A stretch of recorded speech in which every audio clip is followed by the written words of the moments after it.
Mamaya itong kanta ko rin wala. Ano gusto? Baka, yung barko, hirap lang na. Baka. Bye! Sige, balakman ang Lord.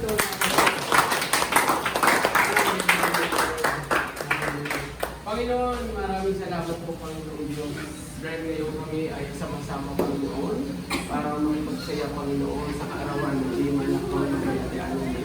Lord, sa oras na ito, Panginoon, nangampalataya po kami, Panginoon, na sa loob ng 15 years, Panginoon, lagi mo siya sinasamahan, Panginoon. Sa lahat ng sitwasyon ng kanyang buhay, Panginoon, naroon ka sa tabi niya, at ngayon, Panginoon, naramdaman niya sa bawat araw, Panginoon, na dumaraan, alam na alam po niya at nararanasan niya yung pagsama mo, yung presensya mo.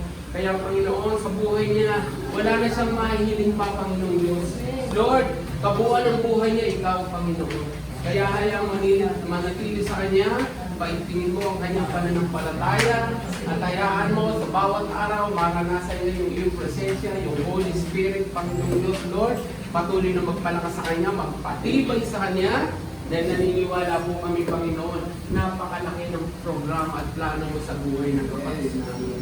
Kaya kami po ay nagkakaisa na dumadalangin sa iyo, Panginoon, na patuloy mong ibaba sa kanya, Panginoon, Lord, ang iyong pag-iingat, Panginoon Diyos. Patuloy mo siyang balutan ng iyong kapangyarihan sa tuwina, at hayaan niyo, Panginoon, yung kalakasan at malubosong na pangatawan ay lagi pong nasa kanya.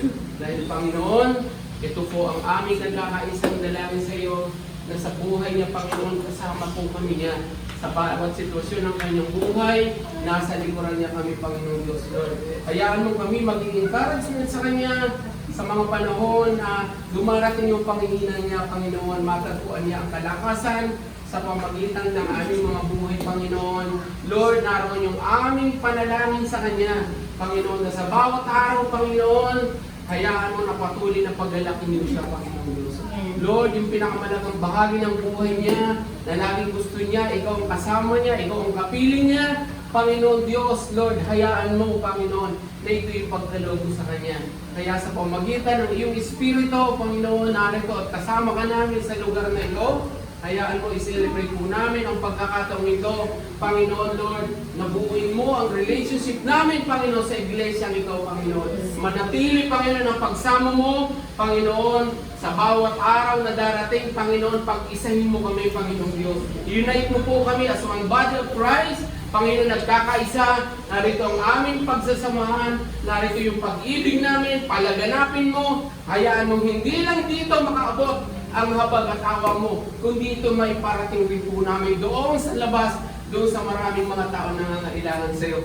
Kaya ngayon, salamat po ng marami sa lahat ng magandang bagay na ginagawa mo sa buhay ng aming kapatid nito, at sa marami pang magandang bagay na gagawin mo pa. Ngayon pa man, Panginoon, salamat ng marami. Hayaan mo ikaw lamang papurihan, maparangalan sa lahat ng sandali ng kanyang buhay. Ikaw lang ang kanyang masasalamatan. At ngayong oras nito, Panginoon, sa mga pagkain nito, Panginoon, yung mga kamay na ginamit mo, Panginoon, naghandog at nakaisa sa karawang ito, i-bless mo ang mga tao ito. Ibalik mo sa kanila ng siksik, liglig at umaapang na pagpapala. At ngayong oras na ito, Panginoon, maging kalakasan po namin ito, Panginoon. Panginoon, thank you, thank you. Salamat po ng marami sa iyo. Kaya mo sa puso namin, ikaw lamang nag-iisa. Bilang aming Diyos, Panginoon, hindi magbabago. Kahapon, ngayon at magpakailanman, patuloy namin maranas at maramdaman ang iyong pag-ibig sa buhay namin, Panginoon. Purihin dakilahin ang iyong pangalan. Ito po ang aming nagkakaisang dalangin sa pangalan ni Jesus. Amen.